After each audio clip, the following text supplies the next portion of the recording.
Disposición al servicio.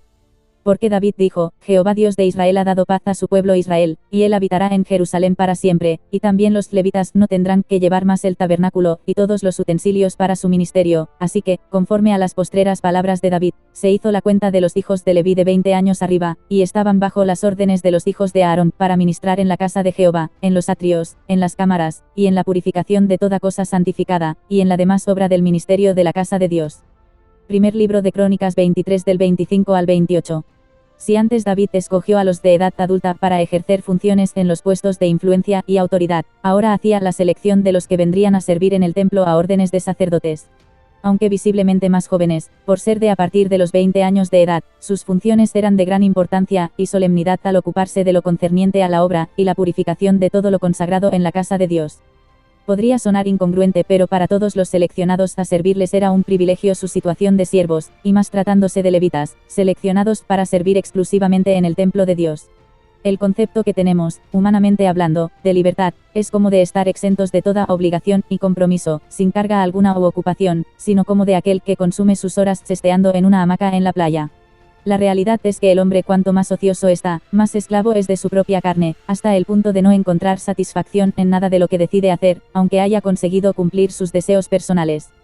Porque el deseo de la carne no tiene límites, nunca se sacia, y pronto demanda un nivel más de satisfacción, en donde el alma se va hundiendo en un pozo cenagoso de ansiedad y melancolía.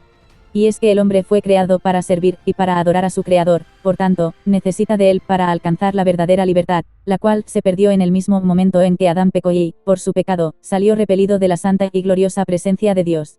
A falta de relación con Dios, el incrédulo se hace sus propios dioses a quienes servir, mientras se engaña a sí mismo diciendo soy libre y hago lo que quiero, se doblega ante alguno de sus dioses, como el dinero, el culto al cuerpo, deportes, videojuegos y demás, que solo aportan el pesado yugo de la muerte. Pero Dios, en su inconmensurable amor y misericordia, nos ha dado a su Hijo unigénito para que, creyendo en Él y reconociéndolo como Señor y Salvador personal, recobremos la verdadera libertad que nos fue quitada por el pecado, para gustar de nuevo el privilegio de andar conforme a la perfecta voluntad de Dios. Y así es como somos libres en Cristo, solo por gracia de Dios por medio de la fe, tal cual Pablo y Silas contestaron al carcelero, quien temió seriamente por su muerte, preguntando: ¿qué debo hacer para ser salvo? Ellos dijeron: cree en el Señor Jesucristo, y serás salvo, tú y tu casa. Hechos 16:31. 10 días después de que Jesús resucitado ascendiera a la diestra del Padre, el Espíritu Santo vino a morar en todo creyente constituyéndonos la Iglesia de Cristo, como un cuerpo formado por muchos miembros del cual es cabeza el Señor Jesucristo. Como cada miembro tiene su propia función en el cuerpo, así también cada uno en la Iglesia es llevado a servir según le ha dado el Señor que sirva, a modo de llegar a la mutua edificación y a la perfección de la estatura de Cristo por el conocimiento de Dios y en el Espíritu Santo. Y aunque todos los creyentes anhelamos servir a Cristo, no todos aceptamos el lugar en que se nos manda a servir, porque en el cuerpo muchos queremos ser ojos, boca, pies o manos, pero ¿quién querría ser estómago o intestinos? Ahora bien, si alguien nos nombra a Esteban, recordaremos cómo los fariseos lo lapidaron hasta la muerte tras la excelente predicación ante el concilio.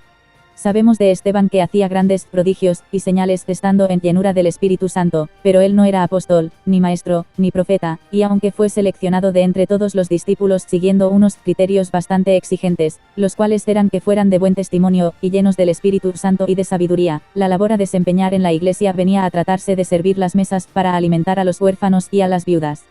En aquellos días, como creciera el número de los discípulos, hubo murmuración de los griegos contra los hebreos, de que las viudas de aquellos eran desatendidas en la distribución diaria. Entonces los 12 convocaron a la multitud de los discípulos, y dijeron: no es justo que nosotros dejemos la palabra de Dios, para servir a las mesas. Buscad, pues, hermanos, de entre vosotros a 7 varones de buen testimonio, llenos del Espíritu Santo y de sabiduría, a quienes encarguemos de este trabajo.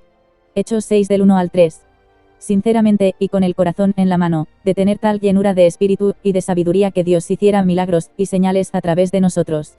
Aceptaríamos servir en la iglesia limpiando los baños o barriendo la sala después del culto. Cuando el Señor dispone de sus siervos para cierta tarea, por muy simple o deshonrosa que parezca, ahí Él es quien prepara al corazón dispuesto a servir, de manera que el que servía mesas llegó a obtener el privilegio de ser recordado en la historia del cristianismo como el primer mártir de la Iglesia, a quien le fueron los cielos abiertos para mostrársele el Señor a la diestra del Padre, y cuya muerte provocó la expansión del Evangelio a todas las naciones. Porque servir a Dios, sea en lo que sea, no es ninguna carga, sino el mayor de los privilegios. Hoy es día de aceptar nuestras funciones en el cuerpo de Cristo, en total disposición y gratitud. Mi corazón está dispuesto, oh Dios, cantaré y entonaré salmos, esta es mi gloria, despiértate, salterio y arpa, despertaré al alba, te alabaré, oh Jehová, entre los pueblos, a ti cantaré salmos entre las naciones, porque más grande que los cielos es tu misericordia, y hasta los cielos tu verdad. Salmos 108 del 1 al 4.